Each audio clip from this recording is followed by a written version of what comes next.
तो तुलसीदास को रामचरितमानस लिखने की आवश्यकता क्यों पड़ी? वाल्मीकि जी ने तो रामायण तभी लिख दी थी जब राम जी थे, उस समय ही लिख दी थी, क्योंकि माता सीता उनके आश्रम में रहती थी, उसी समय तो लिखी थी। तो जब रामायण लिखी जा चुकी थी तो रामचरितमानस लिखने की जरूरत क्यों पड़ी?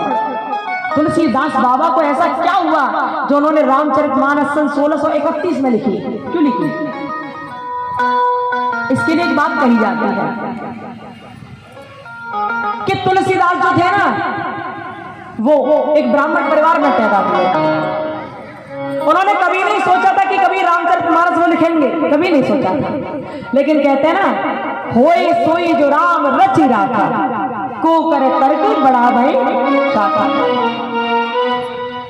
एक बार की बात कि तुलसीदास अपने घर में थे, उनका विवाह हो गया, तुलसीदास का विवाह कर दिया। और जब तुलसीदास का विवाह कर दिया तो वो अपनी पत्नी से बड़ा प्रेम करने लगे, बहुत गहरा वाला प्रेम। अब तो उनकी पत्नी जहां जाते हैं उसके पीछे चले जाते हैं, छोड़ते ही नहीं उसे। इतना प्रेम, हर वक्त साथ रहना चाहते हैं उससे, इतना प्रेम। एक बार ऐसा हुआ कि जो तुलसी की पत्नी है ना, जो तुलसीदास की पत्नी थी रत्नावली, रत्नावली ने सोचा कि ये तो स्त्री लंपट की तरह मेरे पीछे पीछे दौड़ लगाते रहते हैं, मुझे ये सब अच्छा नहीं लगता। रत्नावली विचार करने लगी। तभी उस दिन ऐसा हुआ कि तुलसीदास तो वहां से चले गए, लेकिन उनकी स्त्री रत्नावली ने विचार किया कि आज मैं अपने मायके चलती हूँ। वो तुलसीदास को बिना बताए अपने घर चली गई, मायके चली गई। और जब वहां गई और तुलसीदास जब अपने घर पर शाम को आए तो उन्होंने देखा कि वहां पर रत्नावली नहीं थी, उनकी पत्नी नहीं थी।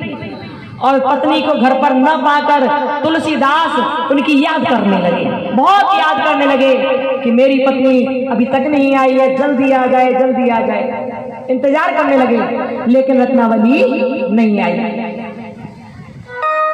जब वो नहीं आई तो रात होने लगी, बहुत रात हुई। तुलसीदास को अपनी पत्नी की बहुत गहरी याद आई। और जब ज्यादा याद आई तो तुलसीदास ने सोचा कि मुझे ढूंढ कर लाना चाहिए अपनी पत्नी को। हो सकता है वो अपने मायके गई हो, मुझे वहीं जाना चाहिए। पता था कि मायके गई है, लेकिन इंतजार नहीं कर पा रहे थे। सोचने लगे मुझे जाना चाहिए, मैं जाऊंगा उसके मायके और लेकर आऊंगा उसे यहाँ पर। पहले फोन तो चलते नहीं थे कि हाल नंबर मिला और बात कर लो। तुलसीदास को चैन नहीं मिला और वो तुलसीदास आधी रात में ही अपनी पत्नी को लिवाने के लिए उसके घर चलने कर तैयार हो गए। बीच में नदी मिली, नदी को जैसे तैसे पार करके रत्नावली के घर की ओर चलने लगे। अब घर में जाने के लिए कोशिश करने लगे, लेकिन भीतर से ताला लगा था।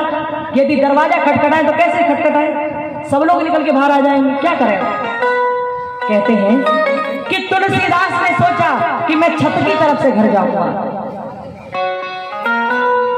बताया जाता है कि छत से लेकर नीचे की तरफ एक सांप लटका हुआ था, सांप, सर्प लटका हुआ था, बड़ा विषैला बड़ा सर्प। तुलसीदास ऐसे मत वाले कि उन्होंने सर्प को रस्सी समझा और रस्सी की तरह उसे पकड़कर ऊपर चढ़ गया। हाय रे ये प्रेम, देखो तो सही। तुलसीदास को बर्दाश्त नहीं हुई अपनी पत्नी के बिना एक दिन भी, एक रात। जैसे वहां पहुंचे वो और उन्होंने, उनकी पत्नी ने देखा कि तुलसीदास आ गए। देखते ही बोली ये आप कैसे आ गए, यहाँ कैसे आ गए। तुलसीदास ने कहा रत्नावली मैं तुम्हारे बिना नहीं रह सकता, तुम मेरे साथ चलो, घर चलो, मैं तुम्हारे साथ ही रहूंगा। अब तो रत्नावली की आंखों में आंसू आ गए, आंसू भरकर बोली आप तो विद्वान हैं और विद्वान होकर ऐसी बातें करते हो, कितना प्रेम करते हो मुझसे। तुलसीदास ने कहा मैं तुमसे सबसे ज्यादा प्रेम करता हूं, सबसे ज्यादा प्रेम, खुद से भी ज्यादा प्रेम करता हूं। ये सुनकर रत्नावली रोने लगी, आंखों में से आंसू निकलने लगे। रत्नावली ने कहा अरे महाराज, अरे स्वामी, अस्ति चर्म मम देहते तामे ऐसी प्रीत, अस्ति चर्म मम देहते तामे ऐसी प्रीत, जो होती श्री राम से तो भय मेरे होती ना भी।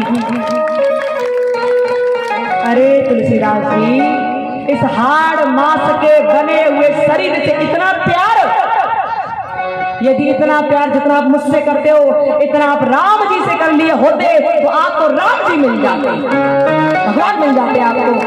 अरे मेरा तो हार्ड मास का शरीर आज है कल नहीं रहेगा, क्यों ना भगवान को भजा जाए। मेरी बात समझो। जैसे ही कहा तुलसीदास के मन में ये बात चुभ गई, ये बात बैठ गई। एक स्त्री चाहे तो अपने पति को स्वर्ग का रास्ता भी दिखा सकती है, चाहे तो नर्क भी ले जा सकती है। एक स्त्री चाहे तो अपने पति को तरक्की के मार्ग पर भी ले जाती है और चाहे तो उसे पूरी तरह बर्बाद भी वो कर सकती है, पूरी तरह बर्बाद भी।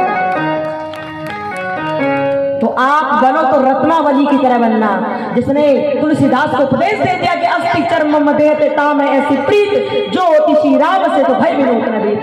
जिस दिन रत्नावली ने ये बात कही तुलसीदास के हृदय में बात चुभ गई और कहने लगे रत्नावली आज से मैं तेरा त्याग करता हूँ और आज से मैं राम का भजन करूंगा और राम को पाकर ही मानूंगा, राम को पाकर ही मानूंगा। कैसी थी वो, धन्य थी वो रत्नावली जिसने तुलसीदास को उपदेशित किया, राम की ओर ले गई तुलसीदास को, अपना अस्तित्व मिटा कर भी तुलसीदास को राम की ओर से पहुंचाया। कितनी बड़ी बात, मिटी नहीं लेकिन देखती रहे कि कैसे जाते हैं, कैसे भजेंगे, मैं भी देखूंगी। बड़ी प्रसन्न थी रत्नावली ये सुनकर कि तुलसीदास राम की ओर चलने को तैयार है। रात ही रात में लौट आए तुलसीदास अपने घर और तभी से कहते हैं कि उन्होंने पत्र उठाए और राम जी के चरित्र का गान करना शुरू कर दिया, लिखना शुरू कर दिया।